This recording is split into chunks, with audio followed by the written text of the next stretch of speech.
Assalamualaikum warahmatullahi wabarakatuh. Kami dari kelompok 4 akan mempresentasikan hasil kerja kelompok kami mengenai produksi dalam ekonomi Islam. Jalan-jalan ke Jakarta singgah membuka di Bekasi. Halo semuanya, izinkan kami memperkenalkan diri.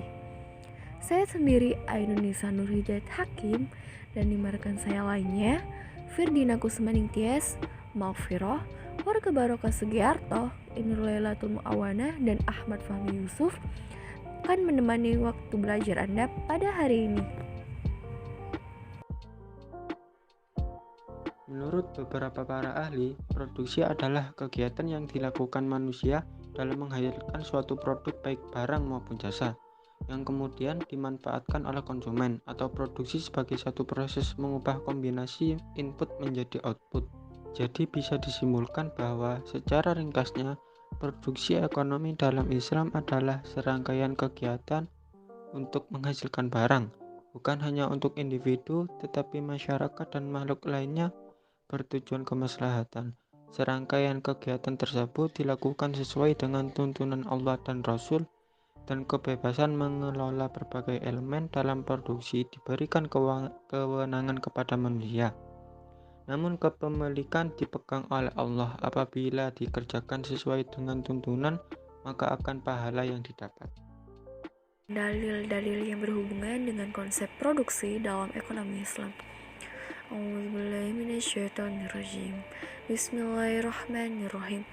Aminu billahi wa rasulihi wa anfiqu mimma ja'alakum mustakhlifina fi.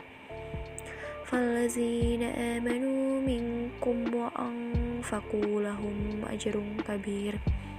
Dan artinya, berimanlah kamu kepada Allah dan Rasul-Nya, dan nafkahkanlah sebagian dari hartamu yang Allah telah menjadikan kamu menguasainya.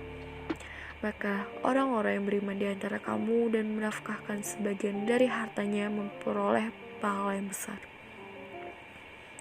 Quran Surat Al-Hadid ayat 7. Maksud dari potongan ayat di atas adalah Allah Subhanahu wa Ta'ala memerintahkan kepada umat manusia agar selalu beriman kepadanya dan Rasul-Nya dengan iman yang sempurna. Dan pada ayat ini Allah menganjurkan kepada kita untuk membelanjakan harta yang telah dititipi ke kita untuk mengelola titipan tersebut menjadi sebuah titipan yang bermanfaat, tentunya bagi kita dan lainnya.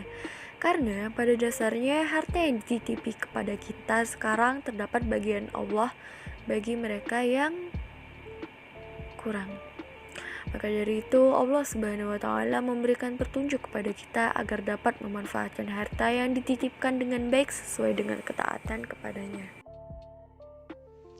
Dalil-dalil yang berhubungan dengan konsep ekonomi Islam. Bismillahirrahmanirrahim. Wahaddatsna Syaiban bin Farrukh haddatsana Hamam qala sa'ala Sulaiman bin Musa ata'an faqala haddatsaka Jabir bin Abdullah anna Nabi sallallahu alaihi wasallam qala man kanat lahu ardun falyazra'ha aw liyuzri'ha akhahu wa la yukriha qala na'am, yang artinya, dan telah menceritakan kepada kami Syaiban bin Farrukh telah menceritakan kepada kami Hammam, dia berkata, Sulaiman bin Musa bertanya kepada Atha, dia berkata, apakah Jabir bin Abdullah pernah menceritakan kepadamu bahwa Nabi Muhammad SAW telah bersabda, barang siapa yang memiliki tanah, hendaklah dia menanaminya atau meminjamkan saudaranya untuk ditanami dan janganlah menyewakannya. Dia menjawab, ya pernah. Hadis riwayat Muslim 2866. Tujuan produksi menurut perspektif fikih. Yang pertama, merealisasikan keuntungan seoptimal mungkin. Merealisasikan keuntungan seoptimal mungkin berarti ketika berproduksi bukan sekedar berproduksi rutin ataupun asal produksi, melainkan harus betul-betul memperhatikan realisasi keuntungannya. Namun demikian, tujuan tersebut berbeda dengan paham kapitalis yang berusaha meraih keuntungan sebesar mungkin. Selanjutnya yang kedua yaitu tujuan Tujuan produksi dalam perspektif fikih yakni merealisasikan kecukupan individu ataupun keluarga. Seorang muslim wajib melakukan aktivitas yang dapat merealisasikan kecukupannya ataupun kecukupan orang yang menjadi kewajiban nafkahnya, yaitu keluarga itu sendiri. Yang ketiga yakni tidak mengandalkan orang lain. Islam tidak membenarkan ataupun membolehkan seseorang yang mampu bekerja untuk mengadahkan tangannya kepada orang lain dengan maksud meminta-minta dan menyerukan kaum muslimin untuk bersandar kepada diri mereka sendiri, tidak mengharap apa yang ada di tangan orang lain. Selagi kita mampu bekerja, Islam tidak membenarkan untuk meminta ataupun mengemis kepada orang lain. 4. Melindungi harta dan mengembangkannya. Dalam fikih ekonomi, Umar radhiyallahu anhu mengatakan bahwa harta sangatlah banyak dibutuhkan untuk penegakan berbagai masalah dunia maupun agama. Karena itu, Umar radhiyallahu anhu menyerukan kepada manusia untuk memelihara harta dan mengembangkannya dengan mengeksplorasinya dalam kegiatan-kegiatan produksi. Lalu kelima yaitu mengeksplorasi sumber-sumber ekonomi dan mempersiapkannya untuk dimanfaatkan. Allah Subhanahu wa Ta'ala telah mempersiapkan bagi manusia di dunia ini banyak sumber ekonomi. Namun, pada umumnya, untuk dapat dimanfaatkan, haruslah dilakukan eksplorasi dalam bentuk kegiatan produksi, sehingga dapat memenuhi kebutuhan manusianya itu sendiri.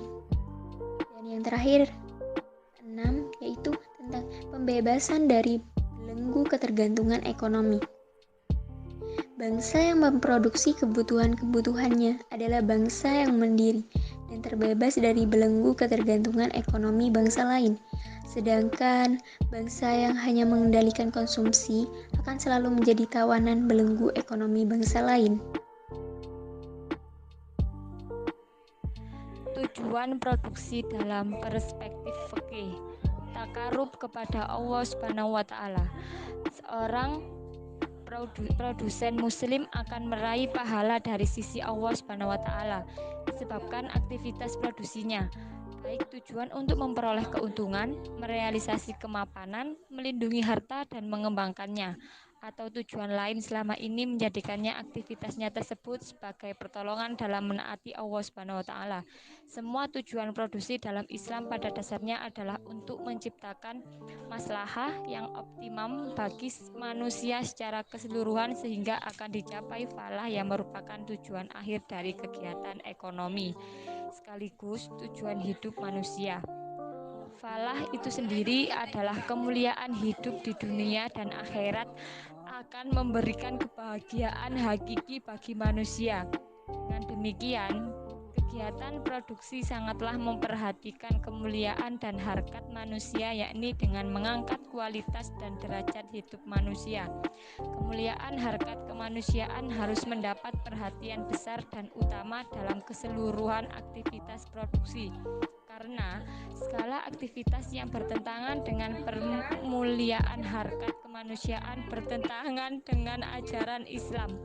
Oleh karenanya, kegiatan produksi dalam perspektif ekonomi Islam terkait dengan manusia dan eksistensi dalam aktivitas ekonomi. Terima kasih atas perhatiannya. Semoga apa yang kami sampaikan pada hari ini mudah dimengerti dan dapat bermanfaat. Sebelumnya mohon maaf apabila ada tutur kata yang kurang berkenan di hati dari kami. Wabillahi taufiq wal hidayah. Wassalamualaikum warahmatullahi wabarakatuh.